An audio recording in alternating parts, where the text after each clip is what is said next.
This is a message for women. In Matthew 9:13, the Messiah tells us, "But go ye and learn what this meaneth. I will have mercy and not sacrifice. For I am not come to call the righteous, but the sinners to repentance." So why haven't you gone and learned what the Messiah told you to? Didn't you know that the Father put his words in the Messiah's mouth and that the Messiah was going to speak all that was commanded unto him? Deuteronomy 18:18. You were told to read precept upon precept, precept upon precept, line upon line, line upon line, here little, there little, in Isaiah 28. So why haven't you done so? If you have, you would have recognized that the Messiah was quoting from Hosea 6, verses 6 through 7, which is the gospel summed up in a nutshell. And it says, "For I desired mercy and not sacrifice, and the knowledge of God more than burnt offerings. But they, like men, have transgressed the covenant. There they have dealt treacherously against me." What is that sacrifice that is not desired? And the burnt offerings? That's talking about the 613 laws, the law of Moses. In Galatians 3:19 it says, "Wherefore then serveth the law? It was added because of transgressions, till the seed should come to whom the promise was made, and it was ordained by angels in the hand of a mediator." So it was added until the Messiah should come and abolish it. The sacrificial law is the handwritten ordinances that are placed on the outside of the ark as a witness against what Israel did. What was it that they did? They transgressed with the golden calf. What did they transgress? It was the holy covenant. What is the covenant? Deuteronomy 4:13. "And he declared unto you his covenant, which he commanded you to perform, even 10 commandments, and he wrote them upon 2 tables of stone." So the 10 commandments is the covenant. We're going to read the 10 commandments in Deuteronomy 5. You can also see the 10 commandments in Exodus 20. This is just a chapter where they're repeated. Starting at verse 1. "And Moses called all Israel and said unto them, Hear, O Israel, the statutes and judgments which I speak in your ears this day, that you may learn them and keep them and do them. The Lord Jehovah our God made a covenant with us in Horeb. The Lord made not this covenant with our fathers, but with us, even us who are all of us here alive this day. The Lord talked with you face to face in the mount out of the midst of the fire. I stood between the Lord and you at the time to show you the word of the Lord Jehovah, for you were afraid by reason of the fire and went not up into the mount, saying, I am the Lord Jehovah, which brought you out of the land of Egypt, from the house of bondage." And now here's where the 10 commandments are starting to get listed. "Thou shalt not have other gods before me. Thou shalt not make thee any graven image or any likeness of anything that is in the heaven above, or that is in the earth beneath, or that is in the waters beneath the earth. Thou shalt not bow down thyself unto them, nor serve them.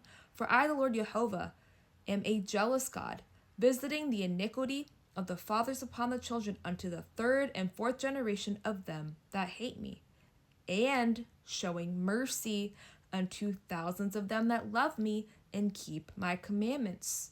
So that word mercy in Matthew 9:13 and Hosea 6:6 is an idiom for the 10 commandments. "Thou shalt not take the name of the Lord Jehovah in vain, for the Lord Jehovah will not hold him guiltless that taketh his name in vain. Keep the Sabbath day to sanctify it, as the Lord thy God Jehovah hath commanded thee. 6 days thou shalt labor and do all thy work. But the 7th day is the Sabbath of the Lord Jehovah thy God.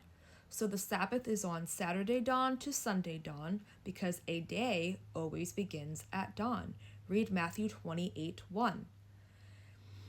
"In it thou shalt not do any work, thou, nor thy son, nor thy daughter, nor thy manservant, nor thy maidservant, nor thine ox, nor thine ass, nor any of thy cattle, nor thy stranger that is within thy gates, that thy manservant and thy maidservant may rest as well as thou.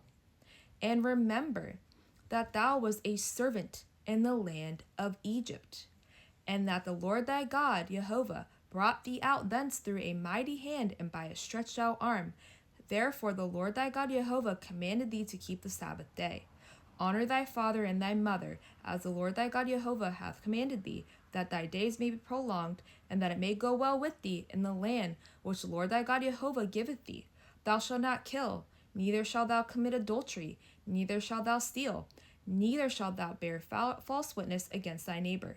Neither shalt thou desire thy neighbor's wife, neither shalt thou covet thy neighbor's house, his field, or his manservant, or his maidservant, his ox, or his ass, or anything that is thy neighbor's.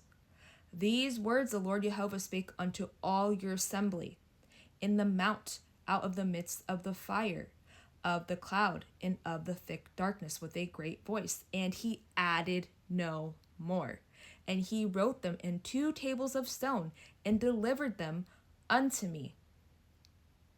Sacrificial law was never what the Father Jehovah desired. It was always the 10 commandments, which he added no more. He wrote the 10 commandments on 2 tablets of stone with his finger. Now I'm going to go to Deuteronomy 7.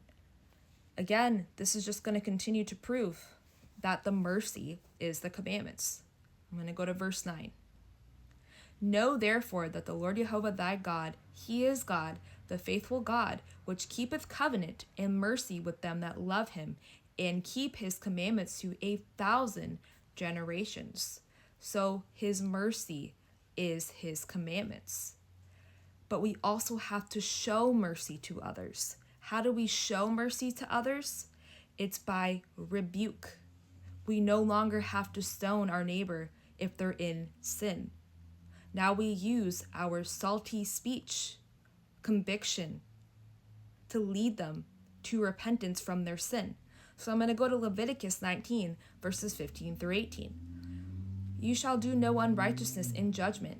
Thou shalt not respect the person of the poor, nor honor the person of the mighty, but in righteousness shalt thou judge thy neighbor. What is Jehovah's righteousness? Deuteronomy 6, 24 through 25. And the Lord Jehovah commanded us to do all these statutes, to fear the Lord our God for our good always, that he might preserve us alive as it is as this day.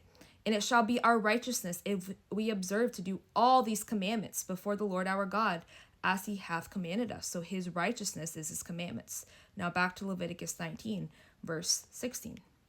Thou shalt not go up and down as a talebearer among thy people, neither shalt thou stand against the blood of thy neighbor. I am the Lord Jehovah. Thou shalt not hate thy brother in thine heart.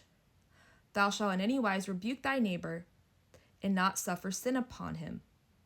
So if you don't rebuke your neighbor, then you hate them.